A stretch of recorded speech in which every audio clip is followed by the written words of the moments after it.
Hello. Okay, no, I was trying to see. And there's our cold open. This is the Loud Quiet Living the Empty Nest. Hey guys, welcome back. This is episode 56 of the Loud Quiet. Thank you again. We had some encouraging words this weekend from listeners, and it's just nice to know that y'all are out there listening or watching. We really do appreciate it. My voice is a little off this morning, and yours may be as well. It was nice. We had parents' weekend for Tanner, which we weren't sure. We didn't know that was a thing for grad school, law school, but it is. And it was so nice that we didn't have to get on a plane. We could just drive down there.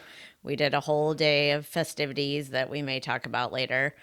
And then we got to drive home and sleep in our own bed. So that was very nice that we did not have to get on a plane. And it was a lot of fun. It was fun seeing him with his new crew of friends that he added to. So it was nice. Nice group of kids, nice group of parents that were in town for it. So great time. Like I said, we didn't have to get on a plane. And so it's ironic that today the topic is something that you came up with. So I don't know anything really about what we're talking about, except that it involves travel. Yeah. So, and it is, well, I'll start with talking about, so here, this is what the show is going to be about. This is going to be about giving ideas to really anybody, but more so empty nesters, on travel destinations that you might not have considered, and travel destinations for 2025. You're here at the beginning of fall. It's the time to start looking at flights and things that you might want to do for next year. And here's some things that I feel pretty confident that folks aren't going to have considered these before. Some maybe, because I know when I looked at it, I was surprised. And it's made up of two lists. These are two lists. One is put out by the BBC, and one was put out by Intrepid Travel. And I'll get a link to both articles in the show notes here. But the first one from the BBC is talking about 4 destinations that are actively seeking travelers. What's happening right now is over-tourism. Post-COVID, revenge travel has created a situation of over-tourism. And you see, while there are plenty of pictures of folks at, say, Santorini that look beautiful, there are also the pictures that show you what happens when 3 cruise ships arrive at the same time. There are destinations that have actually experienced, Barcelona, for example, a backlash against tourists thankfully it wasn't violent in the sense, but Barcelona residents started shooting water guns at tourists and tour buses, and I get the sense that might feel kind of good in the summer. That's true. Oh, maybe we have this completely wrong. They were just trying to cool everyone off. I feel like the signs and the rage don't match that hypothesis, but maybe. And so, as people, a couple like us who like to travel, also don't like to be nut to butt with a bunch of people trying to see the same thing. I have not you and me, but I have a vivid memory of trying to see the Mona Lisa and thinking, well, this sucks because there's so many people around. Here's a list of, in the end, it'll be about 14 destinations. And I'm going to go through them and get your reaction to them as we go through them. How's that sound? So the first 4 are the ones that are wanting tourists to come. That's right. They have actively, their tourism groups, their whatevers have said, yes, we want people. The other 10 are ones that are on the not hot list. That's right. I don't think I finished that. You're right. Yeah. The Intrepid Travels 2025 not hot list. I just came aware of this. They do it every year. Yeah. Ooh. It'd be fun to look at like what was 2015's not hot list and is now. So, for empty nesters and those of us who are listening, if you're not fully retired and if your job allows it, you can travel anytime. But for those that still have kids in college or, even post-college that have just started their jobs, sometimes summer is the only time you can, choose to travel. Right. So, it'll be interesting to see what some of these areas are. And that's a great point because you can avoid some of the over tourism by finding yourself going to the shoulder seasons of some of these places, Greece being one of those. You have to time it pretty well, a mixture of weather and the place shuts down to make sure you're at the right place. So and this one surprised me when I saw it first, but now I understand why. This is one of the 4 destinations that are actively seeking, and it's Greenland. Oh, yeah. And we're hearing about it. And the reason why Greenland came to this list is they just added a new airport that has allowed greater access to Greenland than what was once there before. I don't know. I'm not here to plan anybody's specific travels. I can't say that there's a JFK to Greenland flight or anything like that, but there's now greater access. So when I say Greenland, what do you think? Well, okay. What popped into my head is that, yeah, you can probably get there now. It's not fully because of, I don't know where everyone stands on global warming, but it's probably interesting that there's actually places to go now. That's one way to think of it. I mean, all I ever think of is Greenland is every time you're flying to Europe or you go over Greenland. That's right. Well, and it's one of the things that it talks about. 80%, like in this, it's saying 80% of the population of Greenland sees tourism as something that offers a positive contribution to society. That's a great example of a place that is saying, all right, we want it. Mm-hmm. We aren't over-touristed. There's 2 main forms of tourism there. The first being adventure tourism, like rock climbing and whale watching and camping. And then there's year-round tourism, so things like the dark sky tourism and being able to see stargazing and northern lights.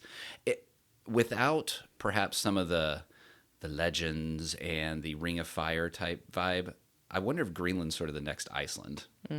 Probably. Geographically positioned and similar, reasonable access to it. So, is Greenland now on your list? It's on a list. I don't know if it's on my list, but... All right, number 2 is Morocco. Oh, gosh, that's... Uh-huh. Oh. I figured people went to Morocco. Me too. I mean, I've known people that have been to Morocco, so...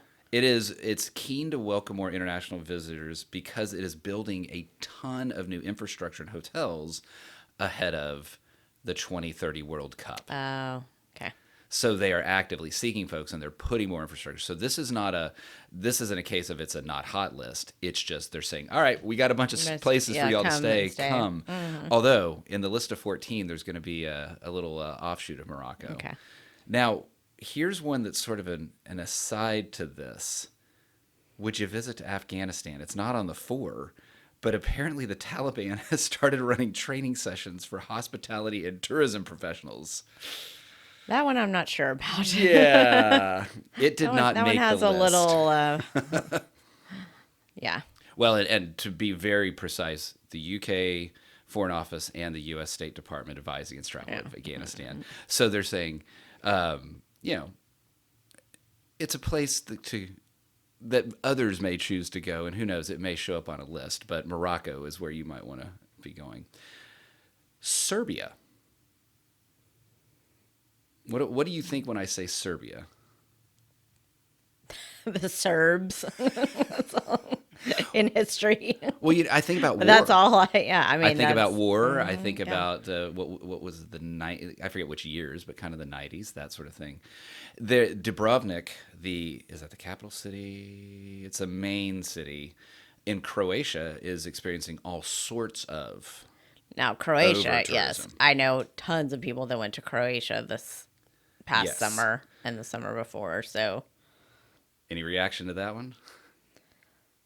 Well, it just history.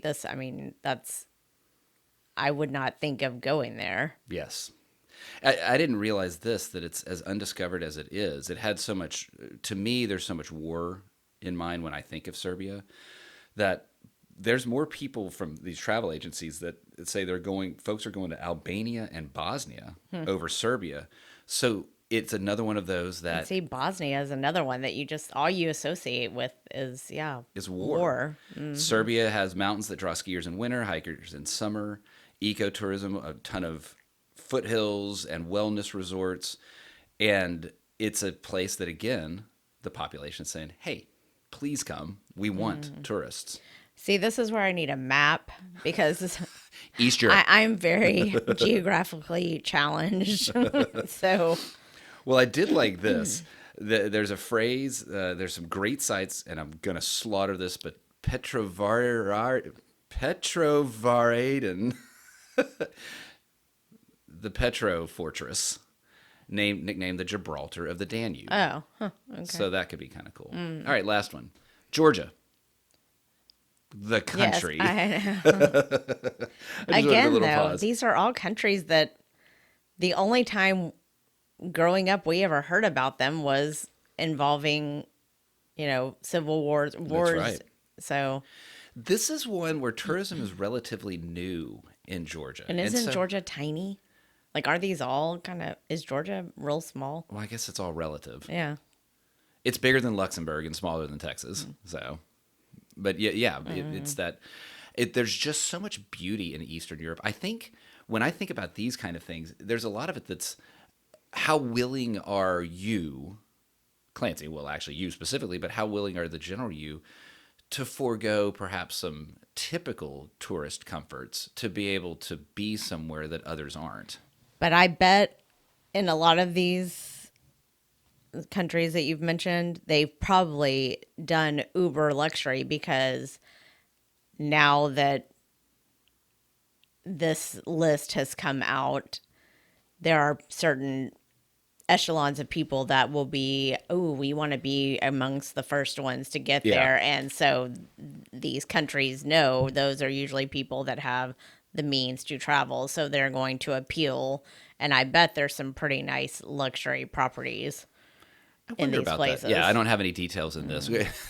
Enjoy all the details I'm providing here. More of a list and do your own research, but I will put the links in there.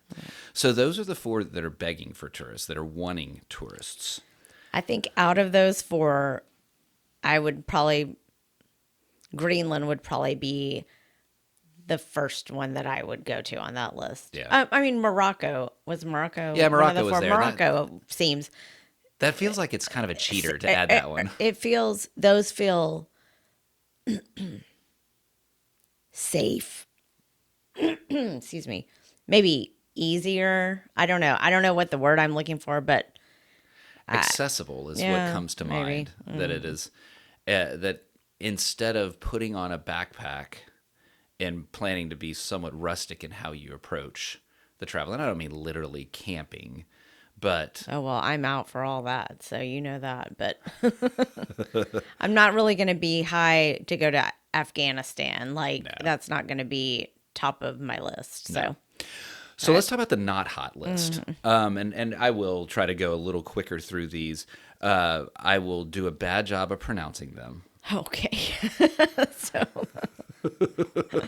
But the first one, and again, for all of our Pakistani listeners, forgive me for mispronouncing this region, this city, but it is the Gilgit Baltistan. I'm pretty confident about the last one, the Baltistan, but Gilgit Baltistan. It is this huge, pristine mountain region in Pakistan. And while it's, there's perhaps not as much of the amenities there, but it is this area that it's the not hot list. So do you want to go see something that has beauty, that for mountaineers, folks that are actually kind of, you've got the Himalayas, you got cave, there's some things that are close to this, but folks haven't gone to Pakistan because of the perception of safety. Well, that's starting to change a bit. I'm looking at this picture that I'll put on in post. You're not staying here. Right. My question was going to be, does this article have the content? I mean, does it have the things listed to? Okay. Intrepid is an agency that you could work through to get your tour put together. And I think that's one of the things with these not hots, that unless you're truly a bold traveler,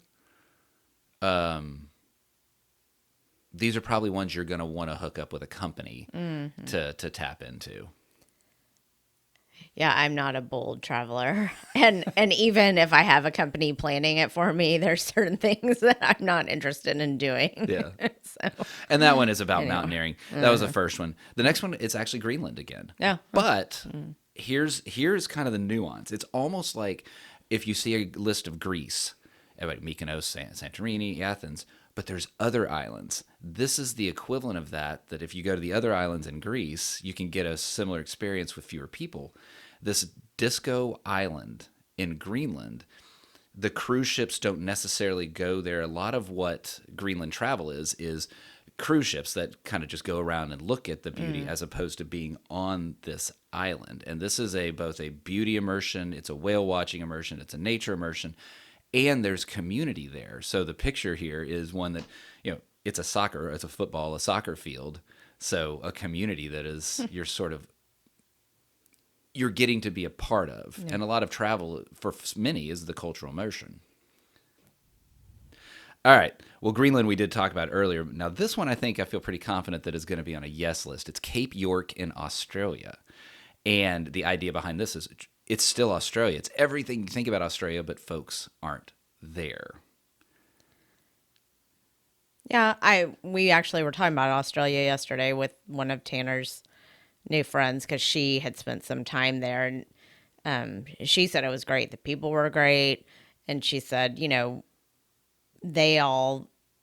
one thing she said, is that the Australians are such huge travelers outside of their country because they've done their country. It's like, you've seen every part of Texas, so you go to other states. So that was an interesting point. And yeah, I don't know why we've never done Australia.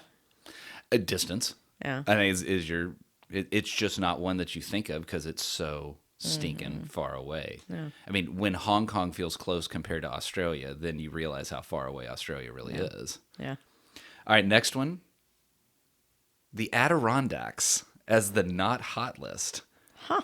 I thought that was a Me too. popular place. I wonder if we're confusing Catskills with Adirondacks and what it said is a lot of so this is upstate New York. And imagine any of the beauty that you would expect associated when you hear the Adirondacks, when you hear the mountains and the fall foliage and all of that, the Finger Lakes and that sort of thing. I didn't realize this, and it is something about travel. We go to places that are labeled.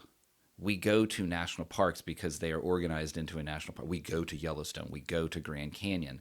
The Adirondacks, what they're describing here is a patchwork of private and public lands with many without fees. It's just sort of open access.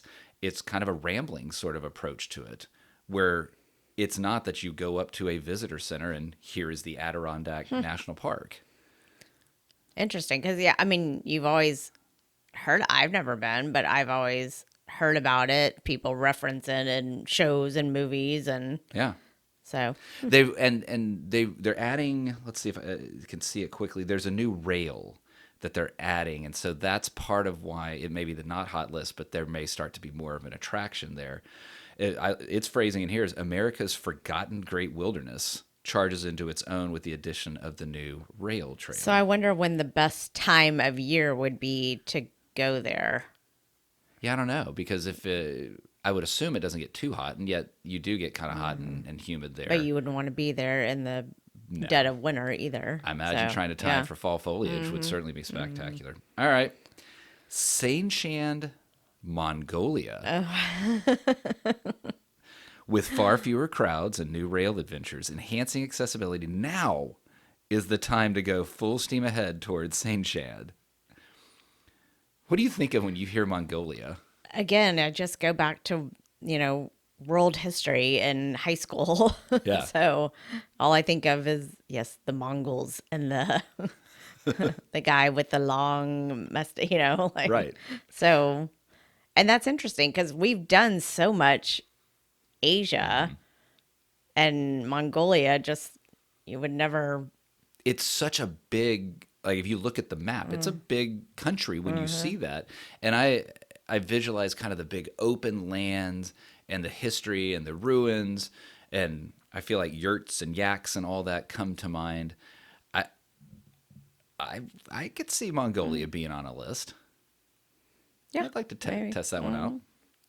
All right.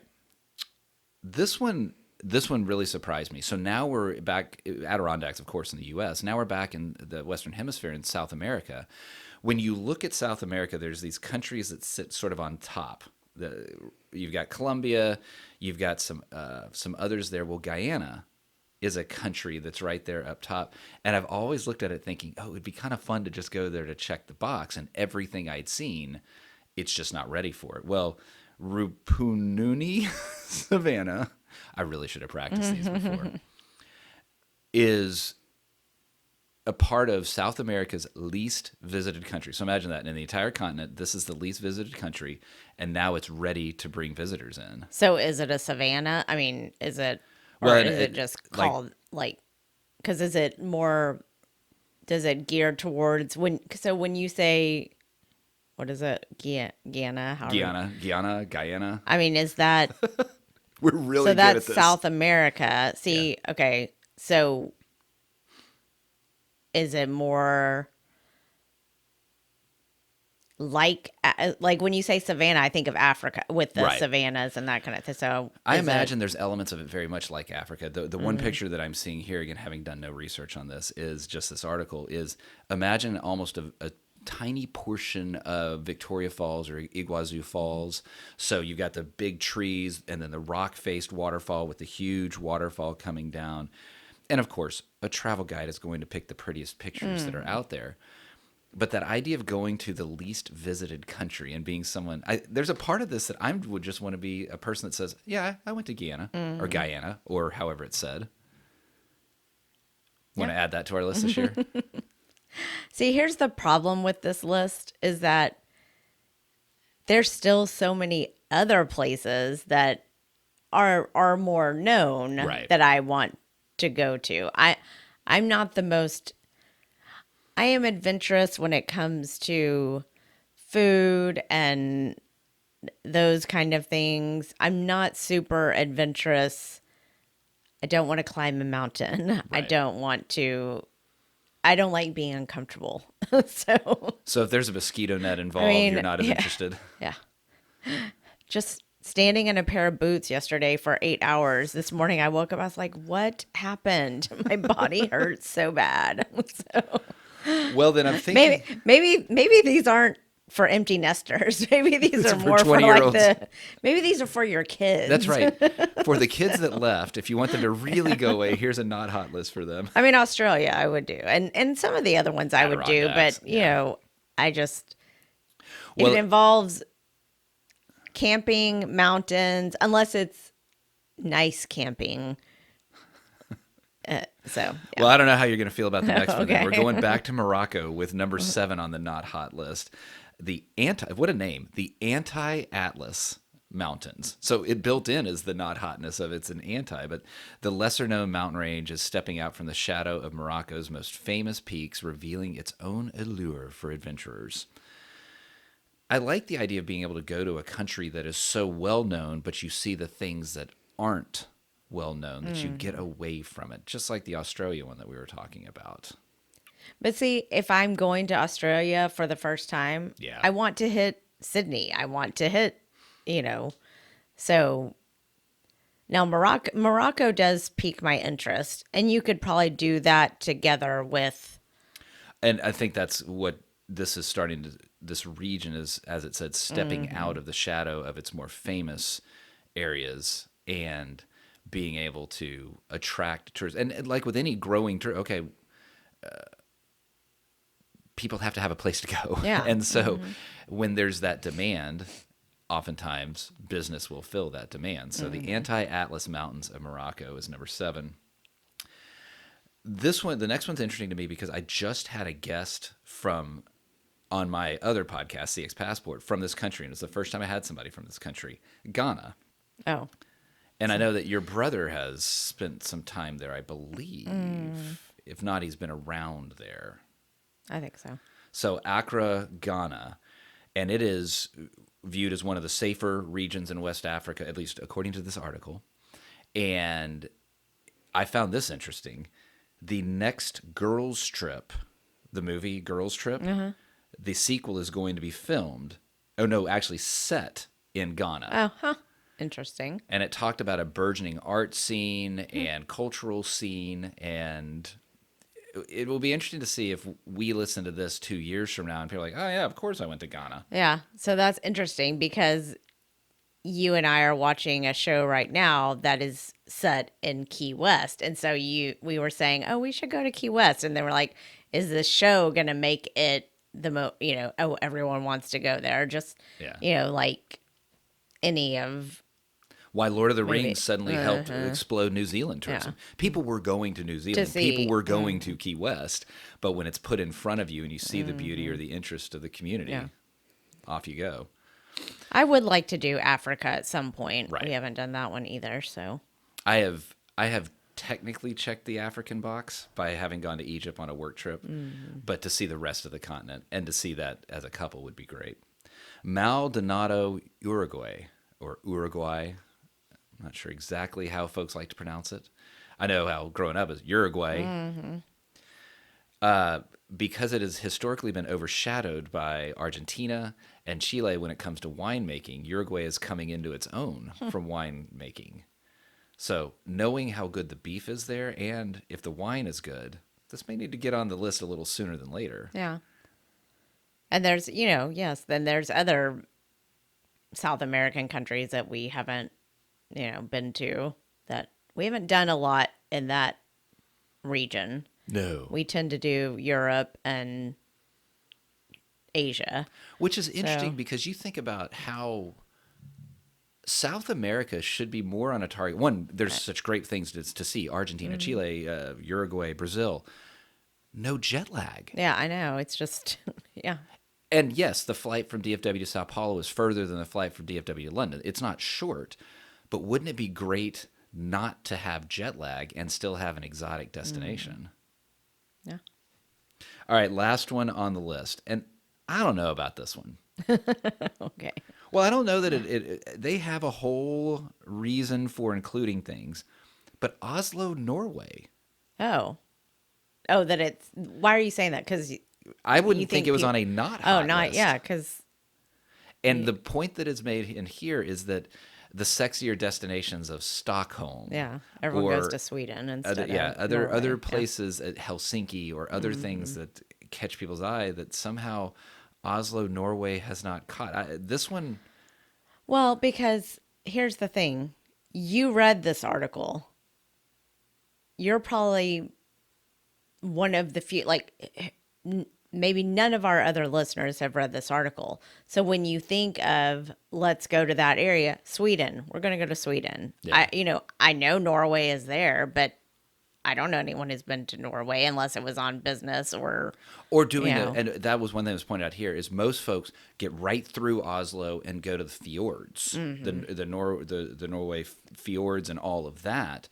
They aren't going to Oslo, they're not the staying city, in and the experiencing city, the city itself. They think of and again cruises and other things, not going to the city. I think it's good. I think this article is good in that it can help you, like I said, kind of group, okay, let's do Spain and Portugal, and then let's add in Morocco or whatever's right, in that area. I don't know that I would spend the whole time, but you could add on some of these places. That's a whole nother discussion around travel, right? Of, how do you, and that's the list. That's your 14. How do you travel? Because there is the style of travel that is hit it quickly and hit a lot of things. And you get to see it, you get to experience, but you don't get to deeply experience it. And I'm not actually here to say that I think one is better than the other. I know that I might prefer one or the other, but if let's say that you literally had one time in your life to travel to Europe, well, then you might want to checkbox it. But I liked how we did Italy, where we did different parts of Italy. And when we did, we did Hong Kong and China in the same area. When we were in Japan, we went to different cities in Japan. In Europe, it's a little easier because they are closer together. But like you're saying, I don't want to do one day in this country, one day in this country, one day in the, I get what you're saying, that it's nice there are things that we would have missed out on if we had done travel we like wouldn't that. have heard the Oh, the impromptu opera that was being performed in the square of some tiny town at dinner. I don't know where we were, and but I want to be fair to those that have chosen the checkbox. Yeah. I realize even my words somewhat dismissive. There's a lot of great things to see in this world, and life is limited, and so I can see an appetite towards I'm going to try to hit many things. Well, and I think too, the way that we have had to structure our vacations up to,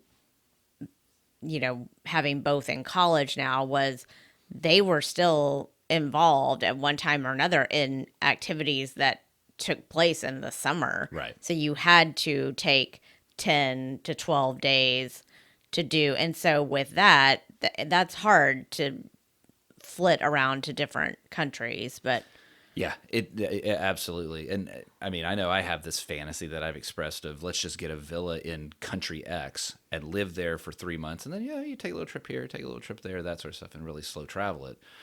It is funny how family kind of keeps coming to the forefront, though, of how, well, do we really want to be away for that long? And that's where you try to find those slow travel moments that maybe it's not 3 months, but maybe it's 3 weeks. Well, and even like last night, we were talking again about, a trip that we want to do as a family and just trying to coordinate what their summers are going to be like. So you were like, well, you know what?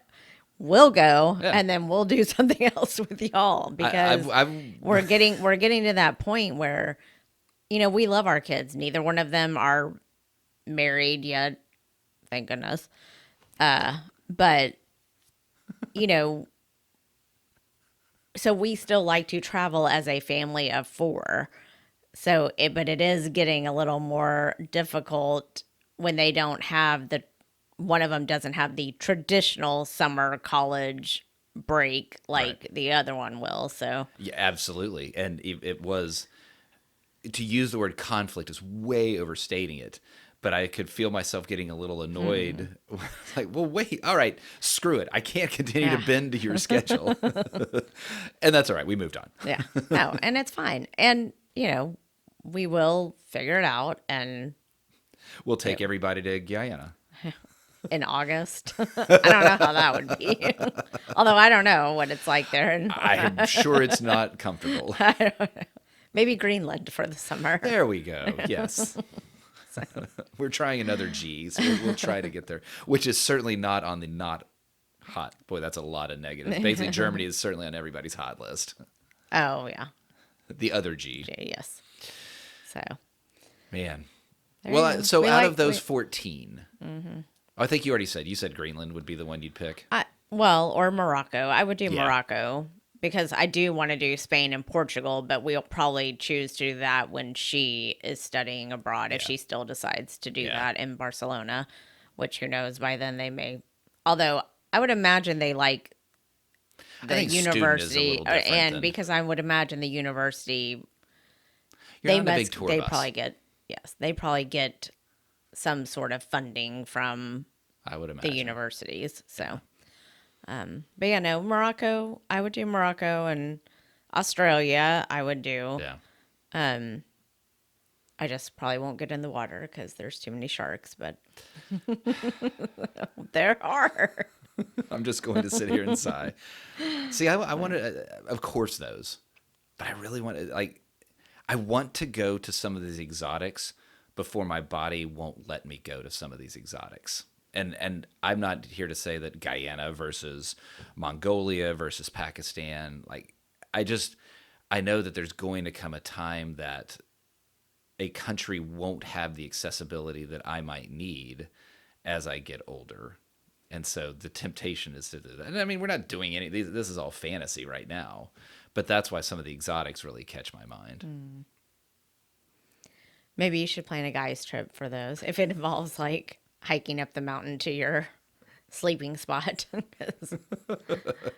I'm not in for that. Fair enough. Even though my body will let me do it, I'm not. Fair enough. Good point. So there you go. So let us know if you've been, like I said, I know several people that have already done Morocco. That one was kind of a big one this summer that I saw several, and the pictures were beautiful from there. So But, let us know if you've been to any of these countries or thought about it or where you did your travels. What's on your not hot list? Yeah, what would you say you'd want to go to, but it's not popular? And if you don't want us to tell anybody, we won't. We'll just add it to our list. All right. Ready to go book a flight? I don't know. Every time I pull up my app, we have so many flights already booked for. Yeah. I'm going somewhere in a few days. Yes. Yep. Well, yes, I'm going somewhere in a few days. Yes, you're going somewhere in a couple of days, and then we're off again after that. So it's always a fun time on the Loud Quiet, Living the Empty Nest.